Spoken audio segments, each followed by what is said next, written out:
Hey everybody, doing a quick video here on the brand new, new for 2023 L series trail camera from Cuddeback. You can see here, this is the brand new camera. This is the L series. Comparing it to the J series that I had, that I've been using the last couple years here. Right off the bat, you can tell that there is clearly a difference in size, both in physical size and maybe weight is about the same, but of course you have the antenna coming off the top compared to the antenna coming off the side. Maybe I should back up a little bit here. These cameras, if you're not familiar with them, Cuddeback calls them Cuddelink. So you are able to use one camera and set it up as your home camera and attach up to, I believe it is now 23 additional cameras to one. So that way all those other cameras send their pictures back to this one and you just check the one singular SD card here. This one singular SD card pulls all the photos from your other ones. I have a different video where I show the setup from that. Alternatively, you can set your home camera as a cell camera and use 23 other cameras, send it back to a cell camera. Obviously that cell camera is not this one, it is a different one, and you can get that to be able to transmit to an email, or a text message if you prefer. But let's just talk differences here.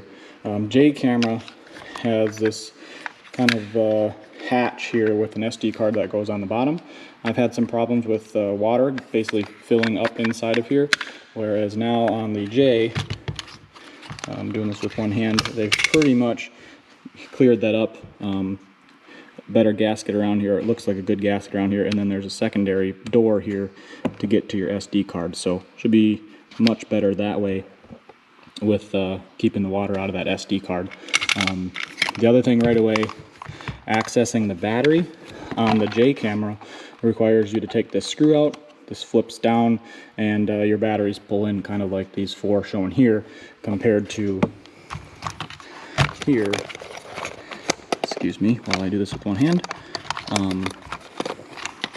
they just flip open off the back side of that, so you no longer have to carry a screwdriver, or in my case I just used a knife that had the end broken off to get that open, so that makes it much easier with that. Otherwise, functionality is essentially the same. I'm told that the quality of the camera, or the quality of the images transmitted, have been improved. For me, that's perfectly fine because I can still tell whether it's a deer or not, and whether it's a big deer or not.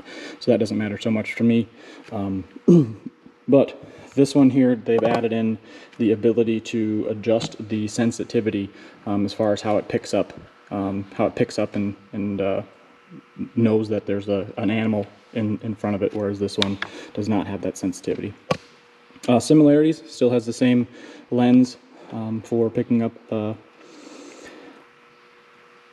picking up those images, and I believe so. This one here on the J has a manual, or not manual, but the sensor. It kind of makes like a little bit of click.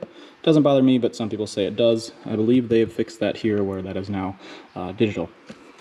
But anyway, that is a very quick rundown of the major differences between the old J series and the new for 2023 and beyond camera here.